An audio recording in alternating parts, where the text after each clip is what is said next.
And actors అయిన తర్వాత and ఇందడ అంటే కొంతమంది డైరెక్టర్స్, ప్రొడ్యూసర్స్ చాలామంది మిమ్మల్ని ఐ మీన్ ఫాలో అవుతూ ఉంటారు, మాట్లాడుతూ ఉంటారు.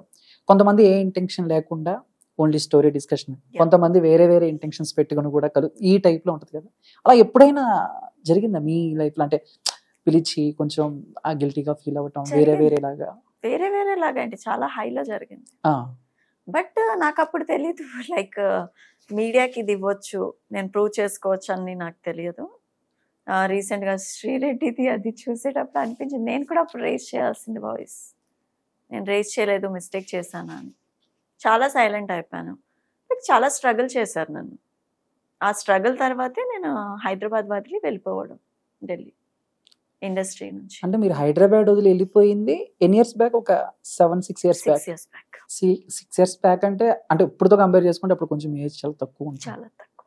పాపం అది కూడా చూడలేదు వాళ్ళు, అరే చిన్నపిల్ల ఆ టైప్ లో కూడా చూడలేదు. అప్పుడు లైక్ నాకు కమిట్మెంట్ అన్నది వచ్చినప్పుడు లైక్ నాకు తెలిసిన కమిట్మెంట్ ఏంటంటే, నేను చదువుకున్నప్పుడు కమిట్మెంట్ అంటే నువ్వు చాలా పాజిటివ్ దీంతో దేన్నైనా నువ్వు కావాలనుకుంటే చేయాలి అన్నది కమిట్మెంట్, నాకు ఒపీనియన్. బట్ ఇండస్ట్రీ కమిట్మెంట్ వేరుందని నాకు తెలియదు. వాళ్ళ కమిట్మెంట్ అంటే అఫ్ కోర్స్ నేను కమిట్మెంట్ తోనే చేస్తాను అని చెప్పాను.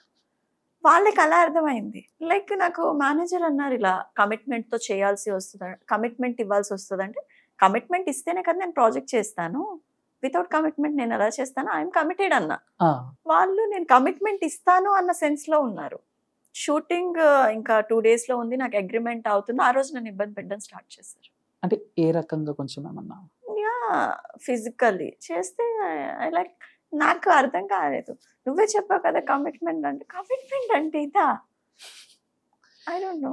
ఓకే అని చెప్పి నేను కొంచెం సీరియస్ అయ్యి స్లాప్ చేయడం అవన్నీ అయింది. ఆఫ్టర్ దట్ నన్ను ట్రబుల్ చేయడం జరిగింది. ఒక ఆడపిల్ల అయి ఉండి వాటి నుంచి ఎలా లేదు, ఒక 6-7 months నేను లైక్ డిప్రెషన్లో ఉన్నా. ఆ సిచ్యువేషన్ తర్వాత ఎవరికి తెలీదు. ఒక 6-7 months ఒకే రూమ్లో, లైక్ ఎవరికి తెలీదు. లైక్ నేను ఆ టైంలో ఎలా ఫేస్ చేశాను, దాని నుంచి బయటకి ఎలా వచ్చాను కూడా ఎవరికి తెలియదు. అంటే బేసిక్గా మాకంటే బాయ్స్కి అలాంటి టైంలో 2 పెగ్గులు లేకపోతే ఒక దమ్మో ఇది ఇలా ఉంటుంది. బట్ యాజ్ ఎ గర్ల్గా నో, ఎలా? నేను ఆ విషయంలో నేను చాలా హ్యాపీ ఫీల్ అవుతాను. లైక్ చాలా మంది డిప్రెషన్లోకి వెళ్తే డ్రింకింగ్ హ్యాబిట్ అయిపోవడం, గర్ల్స్ కూడా చాలా మంది ఆ ట్రాన్స్ నుంచి బయట రావడానికి, ఆ ట్రోమా నుంచి బయటకు రావడానికి డ్రింకింగ్ హ్యాబిట్ ఇలాంటివి చేస్తే, నాకు అలాంటిది ఏం రాలేదు. నాకు ఆ వేక్ కూడా అనిపించలేదు. బికాస్ మా ఫ్యామిలీ అవ్వచ్చు, మా ఫ్యామిలీలో ఎవరికి కూడా ఆ హ్యాబిట్ లేదు.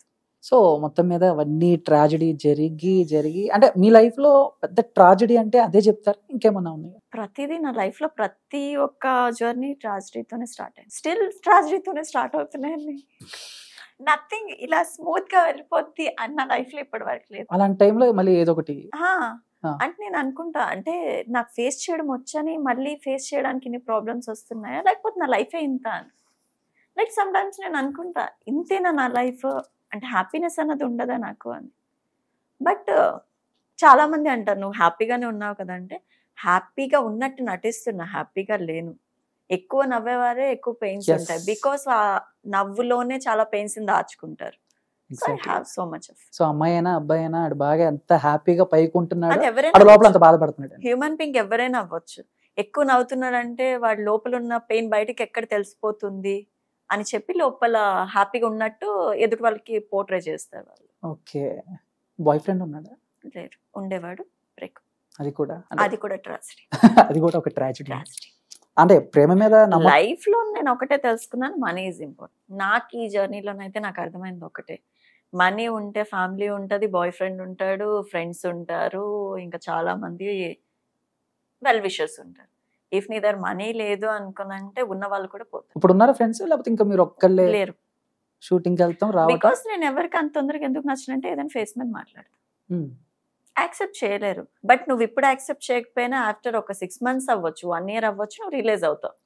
ఆ రోజు అమ్మాయి చెప్పింది నేను విని ఉంటే ఈ రోజు బాగుండేది అని. అది అమ్మాయి అని అవ్వచ్చు, అబ్బాయి. చాలా మంది అమ్మాయిలు కూడా నేను మాట్లాడితే ఎందుకు ఇలా మాట్లాడతా అంటారు. నేను ఇంతే, నాకు నటించడం రాదు, నేను ఇంతే మాట్లాడతాను. నువ్వు యాక్సెప్ట్ చేస్తే వెల్ అండ్ గుడ్, యాక్సెప్ట్ చేయకపోతే your wish. Okay. And back to projects, serials. కొంచెం గ్యాప్ వచ్చింది అన్నారు మధ్యలో ఒక Yeah. 6-7 ఇయర్స్. మళ్ళీ ఎలాగా బౌన్స్ బ్యాక్ అయ్యారు? ఆ ఛాన్సెస్ ఎలా వచ్చాయి? ఆడిషన్సా లేకపోతే నో ఈటీవీ ఇన్ హౌస్ చెప్పాను కదా, కోవిడ్ అవునవును. టైంలో బిఫోరే నాకు కాంటాక్ట్ అయ్యారు. సో ఆఫ్టర్ దట్ మంచి సీరియల్ ఒకటి వస్తే యాక్సెప్ట్ చేసి ఆ తర్వాత ఇంకా కంటిన్యూ జర్నీ. కంటిన్యూ జరుగుతాయి. షూటింగ్స్ ఎలా నడుస్తాయి? అంటే నేను విన్నది ఏంటంటే సినిమాకి సీరియల్స్ కి చాలా డిఫరెన్స్ ఉంటుంది. పొద్దున ఎప్పుడు వెళ్తారు, పాప నైట్ ఎప్పుడు వస్తారు? సినిమాకి టైమింగ్ ఉంటుంది 6 to 6 కాల్ షీట్ అని, నైట్ 9 to మార్నింగ్ 9 అలా ఉంటాయి. సీరియల్కి అలా ఉండదు. టైం ఏ టైం అవుతుందో తెలీదు, ఎప్పుడు వెళ్ళామో తెలియదు, ఎప్పుడు వస్తామో తెలియదు.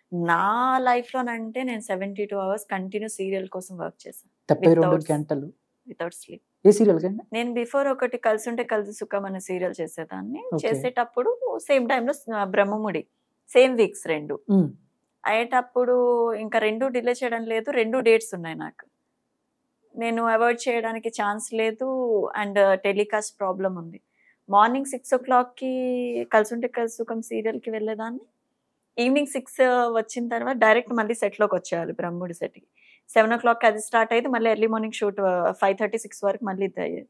మళ్ళీ డైరెక్ట్ అక్కడ సెట్కి. ఇంట్లో స్నానం చేయడం, అదే బ్యాగ్స్ కార్లోనే ఉండేవి. ఆ బ్యాగ్స్తో మళ్ళీ వెళ్ళి 72 గంటలు నిద్ర లేకుండా. ఆఫ్టర్ 72 అవర్స్ తర్వాత 2 days నేను కోమానా? కోమా కాదు, హాస్పిటల్ ఏమన్నారు డాక్టర్? డీహైడ్రేట్ అయిపోయింది బాడీ. బాబా బాబా. ఇప్పుడు మేము చిన్నప్పుడు దట్టు చలికాలం, ఫుల్ వింటర్, అన్ని అవుట్ సైడ్ సీన్స్ అయిపోయింది. లైక్ లంగ్స్ లోన ఫ్లమ్ ఇదయ్యి అంత కష్టపడి చేయడం కన్నా అది కొంచెం- ఎవరు గుర్తించరు. చాలా మంది అనుకుంటారు బ్రహ్మముడి సీరియల్లో అప్పు ఎంత బాగుంది, ఎంత క్యూట్ గా, ఎంత సింపుల్ గా, మేకప్ ఏమీ లేకుండా మంచి హెయిర్ స్టైల్ తో ఉంది అని. బట్ ఆ విగ్ పెట్టేటప్పుడు అది ఎంత పెయిన్ అవుతుందో నాకు మాత్రం తెలుసు. Yes.